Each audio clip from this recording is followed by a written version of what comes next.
Islam in short کے channel سے ایک ہمارا سیگمنٹ ہوتا ہے ریلیجن اینڈ سوسائٹی.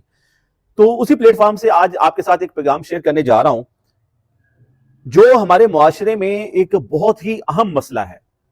تقریباً 70 سے 80% لوگ اس مشکل سے دوچار ہیں.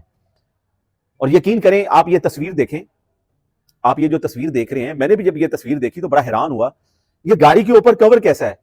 تو یہ عرب کنٹری کی ایک تصویر ہے, اور اس کا جب ٹویٹر پہ میں نے اس کو دیکھا تو اس کا ترجمہ یہ بنتا تھا کہ یہ مالک جس کی گاڑی تھی نا, اس نے جب صبح اٹھ کے دیکھا تو اس کی گاڑی کے اوپر یہ جو ہے نا شاپنگ بیگ یہ اس کے اوپر لگا ہوا.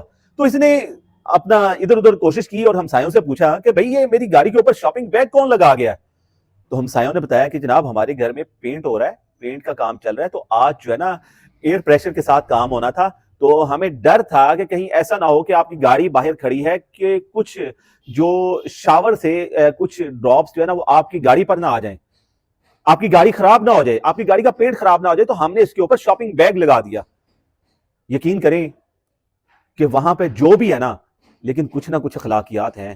اور بدقسمتی سے اگر ہم اپنے وطن میں دیکھ لیں تو جو کچہری میں بہت سارے کیسز اس طرح کے آ رہے ہوتے ہیں کہ میں اپنے ہمسائے کی بدسلوکی سے تنگ ہوں.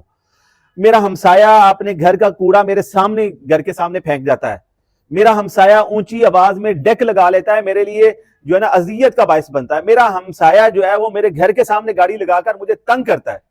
ہمارے معاشرے میں ہمسایوں کے ساتھ اس طرح کا بدترین سلوک ہوتا ہے کہ بہت سارے لوگ اپنا گھر اس وجہ سے بیچ دیتے ہیں کہ ہمسایہ اس کے ساتھ اچھا سلوک نہیں کرتا.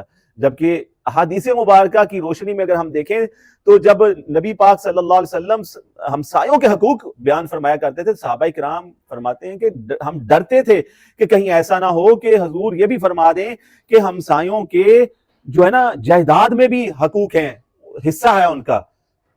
اور جبریل امین علیہ السلام جب بھی نبی پاک صلی اللہ علیہ وسلم کے پاس تشریف لاتے تو ہمسایوں کے ساتھ حسن سلوک کی تلقین فرمایا کرتے تھے. تو یار یہ دیکھیں کہ آج ہم اپنے ارد گرد نظر دوڑا لیں, دیکھیں کتنے ہمسائے ہمارے ہم سے خوش ہیں, یا کس طرح کے معاملات ہماری سوسائٹی میں چل رہے ہیں. اور جو ہے نا ہماری تھانے کچہریوں کی آپ دیکھ لیں کہ ہر تھانے میں کوئی نہ کوئی کیس روزانہ اسی بنیاد پہ آ رہا ہوتا ہے, حتیٰ کہ لوگ ہمسایوں کو قتل تک کر دیتے ہیں. تو پھر ہم جو ہے نا اخلاقیات بھول کر اور پستی کی جانب ہم جو ہے نا وہ جا رہے ہیں, تنزلی کی جانب ہم جا رہے ہیں.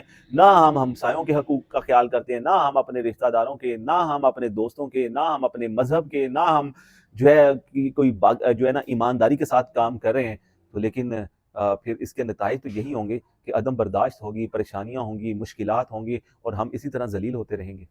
اللہ تعالی ہم پر اپنا کرم فرمائے اور ہمیں بھی ہمسایوں کا حقوق ادا کرنے کی توفیق عطا فرمائے.